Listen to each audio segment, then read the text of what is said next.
ఓం శ్రీ గురుభ్యో నమ. శ్రీ మహాగణాధిపతయ నమ. శ్రీమాత్రే నమ. కర్కటే పూర్వఫల్గుణ్యాం తులసీకాననోద్భవాం పాండ్యే విశ్వంభరాం గోదాం వందే శ్రీరంగనాయకీ. నీళాతుంగస్తనగిరితటీ సుప్తముద్బోధ్య కృష్ణం పారార్జం స్వం శృతిశతశిరసిద్ధమధ్యాపయంతి స్వోచ్ఛిష్టాయాం స్రజినిగళితం యా బలాత్కృత్య భుంక్తే గోదా తస్యై నమ ఇదమిదం భూయ ఏవాస్తు భూయః. శ్రీ భూనీలా సమేత గోదా రంగనాథ స్వామినే నమః. குத்துவிளக்கெரிய கொட்டுகால் கட்டில் மேல் மெத்தைன்ற பஞ்சசயனத்தின் மேலேறி கொத்தலர் பூங்குழல் நப்பின்னை குங்கை மேல் வயத்து கிண்டந்த மலர் மார்பா பாய்த்திழவாய் மைத்தடக் கண்ணினாய் யுன்மணாளனை எத்தைனோம் போதுமுதுயிலெழ ஒட்டாய் காண் எத்தனை ஏலும் பிரிவாத்தகில்லாயால் తత్తువమనృత్తకవేలోరెంబావాయ్. గోదాదేవి చెలులను మేల్కొల్పి తనతో పాటు నందగోపుని భవనానికి బయలుదేరి వెళ్ళింది. వెళ్ళిన తరువాత ద్వారపాలకులకు నమస్కారం చేసి, అంటే దేవాలయాల్లో తప్పనిసరిగా ద్వారపాలకులకు నమస్కారం చేస్తాం. ఇక్కడ ఆవిడ నమస్కారం చేసినట్టుగా కాక ప్రార్థన చేస్తోంది, తలుపులు తెరవమని. లోకాలన్నీ కాపాడేటటువంటి కృష్ణుణ్ణి కాపాడుతున్న నందుడి ఇంటికి కాపలా ఉన్న ఓ కాపలా కాచేటటువంటి ద్వారపాలక, తలుపులు తెరవమని ప్రార్థించింది. ఆ పైన నందుణ్ణి, యశోదని కూడా ప్రార్థన చేసింది. వారితో పాటుగా కృష్ణుణ్ణి లేపమని బలరాముణ్ణి కూడా ప్రార్థించింది. ఇప్పుడు అయినా కృష్ణుడు లేవలేదు. అందుకని ఏం చేస్తోంది, అక్కడ ఉన్నటువంటి కృష్ణుడు ఎక్కడ పడుకున్నాడో ఆ పక్క మీద ఆయనకి దిండులాగా ఉన్నటువంటి నీలాదేవిని నిద్ర లేపుతూ ఉన్నది. మన నీళాతుంగస్తనగిరితటి సుప్తముద్బోధ్య కృష్ణం అని చెప్తూ ఉంటామే, అలా ఆవిడ ఎలా ఉంది అని చెప్తున్నారంటే, గుత్తి దీపాలు చుట్టూ వెలుగుతూ ఉండగా, అంటే పడక గది ఎంత చక్కగా ఉండాలో, నిద్రపోవడానికి ఎంతటి అనుకూలంగా ఉండాలో అంతటి అనుకూలంగా ఉంది.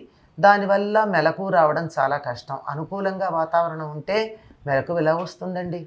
గుత్తి దీపాలు ఉన్నాయిట, చుట్టూ ఉన్నాయిట. ఏనుగు దంతాలతో చేయబడిన కోళ్ళున్న మంచం మీద ఉన్నారట. చల్లదనం, మెత్తదనం, తెల్లదనం, ఎత్తు వెడల్పు ఉన్నటువంటి పాన్పు మీద ఉన్నారట. గుత్తులు గుత్తులుగా వికసిస్తున్న పూలు తల్లో ముడుచుకున్న కేశపాసం కలిగినటువంటి నీలాదేవి యొక్క స్తనముల మీద తన శరీరాన్ని ఆనుకుని పరుండి విశాలమైన వక్షస్థలం గల కృష్ణ, నువ్వు నోరు తెరిచి మాట్లాడు. కాటుక పెట్టుకున్న విశాలమైన కళ్ళు కలిగిన నీలాదేవి, నువ్వు నీ ప్రియుణ్ణి ఎంతసేపు లేవనీయకుండా ఆపుతున్నావు? ఈ మాత్రం ఎడబాటు కూడా సహించలేవా?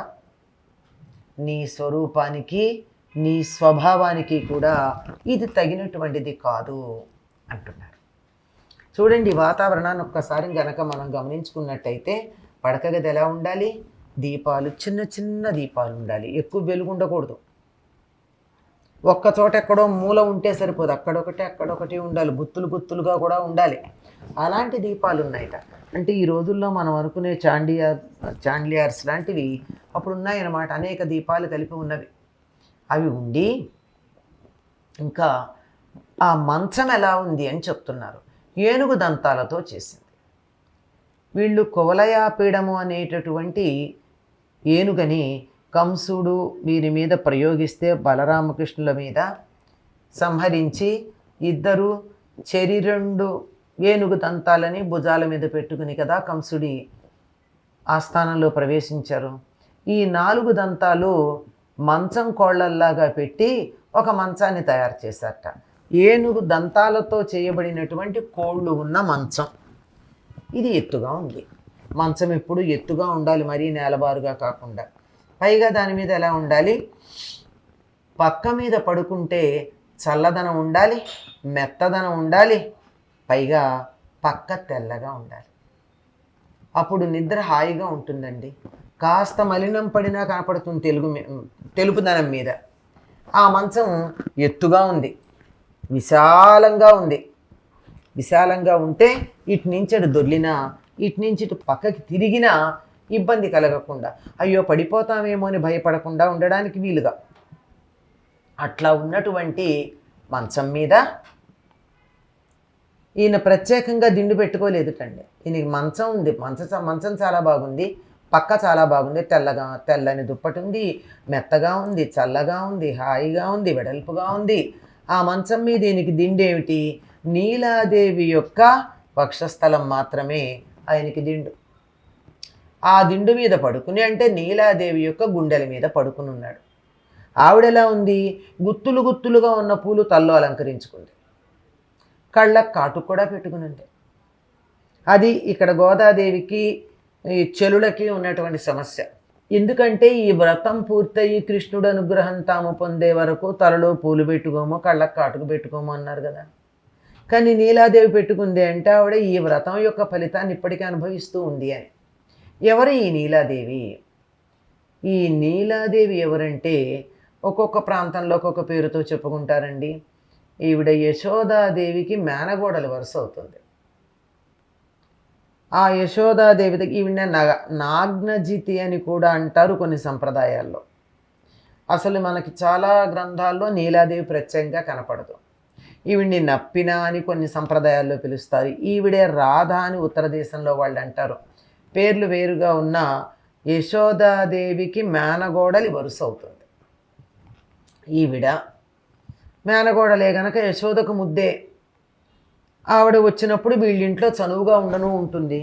ఆ నీలాదేవి యొక్క గుండెల మీద తల పెట్టుకుని పడుకుని ఉన్నాడట ఈయన.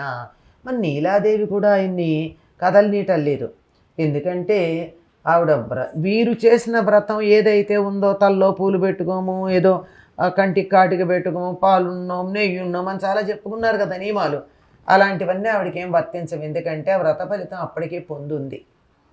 ఎలా పొంది ఉందంటే కృష్ణుడు తనకి దగ్గరగానే ఉన్నాడు కనుక బలరాముడు వల్ల కాలేదు, యశోదానందుల వల్ల కాలేదు, ఎక్కడ కృష్ణుడు కదులుతున్నట్టు కనపడలేదు, ఉలకలేదు, పలకలేదు.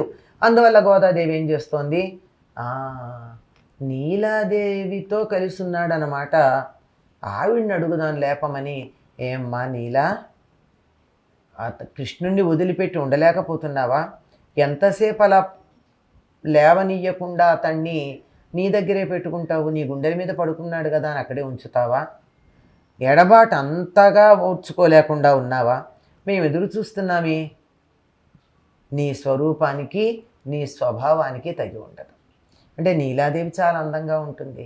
ఇంత అందమైన మనిషి ఇలాంటి ఇబ్బందికరమైన పని చేస్తుందా? ఇతరులకు ఇబ్బంది కలిగించేది నీ స్వరూపానికి సరిపోదు, అసలు నీ స్వభావానికి అసలే సరిపోదు. నువ్వు పరమ దయాస్వరూపిణివి. అంత దయ కలిగినటువంటి నువ్వు మేము ఇక్కడ ఎదురు చూస్తున్నాము అంటే కృష్ణుణ్ణి మా కోసం పంపించకుండా నిర్బంధించి ఆపడం అన్నది నీ దయాగుణానికి విరుద్ధమైనటువంటిది. కనుక ఓ దయ కలిగినటువంటి నీలాదేవి, కృష్ణుణ్ణి దర్శించుకోవడానికి వచ్చినటువంటి మాకు దర్శనం కలిగించేట్టుగా అనుగ్రహించవలసింది, లేపి పంపవలసింది అని చెప్పి గోదాదేవి నీలాదేవిని కూడా చెరులతో కలిసి ప్రార్థన చేస్తూ ఉన్నది. స్వోచ్చిష్టమాలికా బంధగంధబంధురజిష్ణవే విష్ణుచిత్తతనూజాయై గోదాయై నిత్యమంగళం. స్వస్తి.